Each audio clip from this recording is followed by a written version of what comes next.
Hey guys, welcome back to Infinite Mamabilities. In today's video, I'm going to tell you guys 3 reasons why we chose to homeschool. My number 1 reason why we chose to homeschool is because it's cheaper.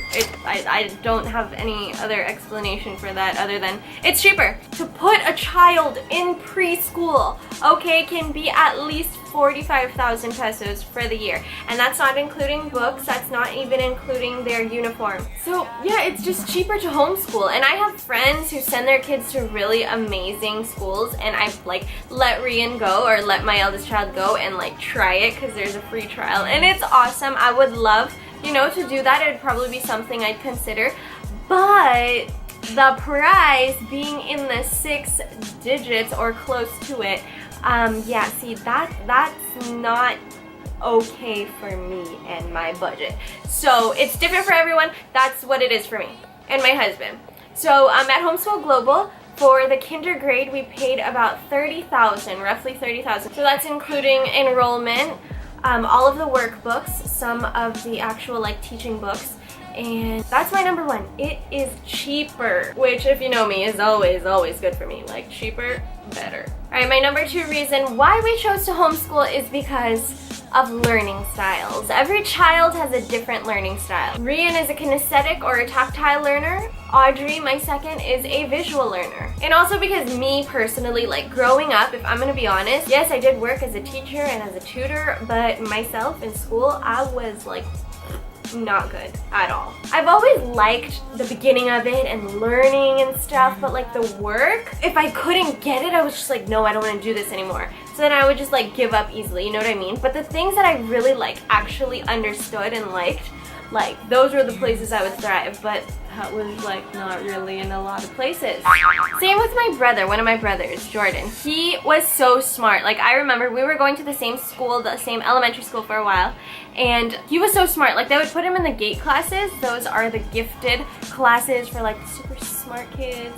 Like when you walk into the room and there's music like, oh, because they're so smart. And I remember like all the games he liked to play were like not even toys, but those like things that challenge your brain, like those like, I don't even know what it's called, like those metal things that you have to like take out, and like the Rubik's Cube, things like that. Like he was really smart. But unfortunately, us being brought up in a traditional school setting didn't really empower us to like excel in the places we were actually strong in. You know what I'm saying? We had different learning styles, and being confined in that classroom and just sitting there and listening to, sorry, my camera's on my bed, and sitting there and listening to the teacher and like black and white, you have to do this and finish this, like it just didn't work for us. So I personally experienced that. Mom and Dad, if you're watching this is not your fault. You guys did awesome jobs at raising us. I mean, look at us, we're like basically perfect. But it's just, for me personally, one of the reasons why I chose homeschool was because of this. Like for example, Rian is 100% a kinesthetic tactile learner.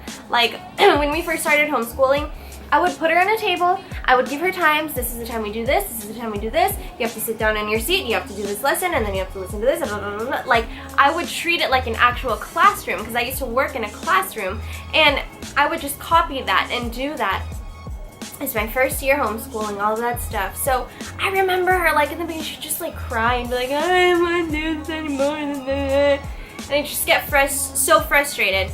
Then there was one time, I was teaching her something on the whiteboard in her room, and they have a bunk bed, so she was like climbing the bunk bed while I was giving the lesson, and I was like, Rian, what did I just say? And guess what? She told me everything I said, like verbatim. And I was like, yes, very good. And that was a moment I was like, oh my gosh, yeah, she is totally, like she has to be moving or playing with something or doing something when she's receiving this information. And that's how a kinesthetic learner learns, kinesthetically. Now if she were in an actual like traditional classroom setting, that would not be okay for her to like get up and do things like that. And I don't think she would absorb the information the way that she does now. So that is my number 2, and I know they're all different. That's just my one example with Rian. And then lastly, my number 3 reason why we chose to homeschool is because discipleship. I think you would agree with me, moms and dads, that one of the verses that are really heavily used from parents and by parents is Proverbs 22:6, where it says, "Train up your child in the way that he should go. When he is old, he will not depart from it." And I take that scripture so seriously. Why? Because I know that ultimately my children don't belong to me. They came from God.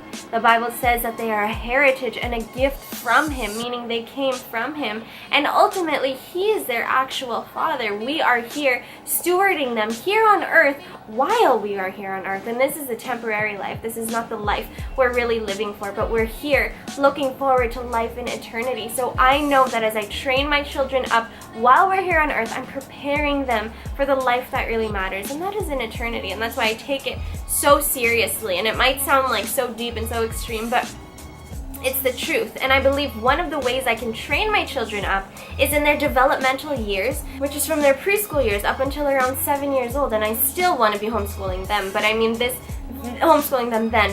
is the time that they're really absorbing everything. If you have a toddler, if you have somebody within that age range, you know they just absorb everything. They hear a word one time, they say it forever. Like, even if they don't know what it means, they soak up everything. And I believe that homeschooling, seeing them, even how they respond to school and how they learn and what they learn, is such an incredible opportunity to shepherd their hearts, to point them to Jesus, to use this time to spend with them, not because I just want them to be academically smart and advanced and everything above other people their age, which is what people usually think of homeschool as, because it naturally happens, but because I want to teach them that they need a Savior, and I want to teach them how to look to that Savior, which is Jesus. Homeschooling them gives me that opportunity to help them see Jesus, to help them see God in all things and in all ways. It's being there to catch every moment, being there when they're writing their letters and they mess up, helping them be patient with themselves, teaching them endurance to keep pushing on even when it's hard, because they can draw strength from God. Being there to hear how they respond to failure when they read a word wrong. Being there to teach them how to pray, asking God for help when they have frustration, when they keep trying something and just can't get it. And in all of those things, and most of all, pointing them to Jesus in every victory they have in schoolwork, and pointing them to Jesus in every hardship they have in schoolwork. So you guys, I hope this helped you. Maybe if you're in a place thinking about homeschooling, these are the reasons why my husband and I chose to homeschool. It's hard, it's difficult. I mean, I only have 2 so far and they're only in kinder. So I don't know how it's gonna be when they get older and when like the academics actually get harder. Don't know if I could handle it anymore. But so far it has been worth it. It has been incredibly worth it. I've seen fruits of all my hard labor, thank you, Lord. One of the best things I've loved about homeschooling so far is being able to infuse the values you want them to have and that you know are best for them, and that is the values that are based on the Word of God. You know, when you send them out and they spend most of their day, most of their time, most of the week, wherever they are, hearing from other people, hearing from other ways, hearing from other things, those values will be different. But when you spend time training up that child, you as their parents, discipling them, not a teacher, not a caregiver, not a big sister, not anybody else, but you as their parents, as you spend time training them up in the way that they should go with the right values, when they are old, they won't turn from it. That means when they do go to regular school, when they do grow up, get into the corporate world, when they do, you know, are exposed to the real world, when they have to face actual problems, they will be ready. Why? Because you've discipled them through their informative years, through the years that they soak up everything. You have just overflown them with the knowledge of and the truths of the Word of God. So that when the lies come, when the enemy comes, when every attack comes to them, even as a young child, they are ready. They are ready. And I firmly believe that. And that is why I homeschool. And I hope if you are thinking of homeschooling, I hope this helps you. If you're not thinking of homeschooling, that's also awesome. We all have our different callings, you guys. And this is just what it is for me. And I just want to help those moms who are thinking about it too. It's so worth it. It's difficult, but it's so worth it. And I know because of the Word of God, I can hold on to that fact that they will grow in the ways of the Lord as long as I keep training them. the way they ought to go. Alright, so that's all for you guys. I hope this helped you. I hope you enjoyed this video. I hope I'm not talking too fast because I usually tend to talk too fast when I get passionate about something. I'm really passionate about this. So, yeah, I'll stop now. Thumbs up this video if you liked it, and if you didn't, just thumbs it down. Look at how ugly my thumb is. You see, this is proof of me playing with my children, okay? Because I was playing Legos with my new nails, and I knew it was gonna happen. I just knew it. I was like, oh my gosh, I'm gonna take this Lego off, and my nail is gonna crack. And guess what? It did. Anyway, that's all, you guys. Thank you for watching. Bye, guys. See you again next time here on Infinite Mamabilities.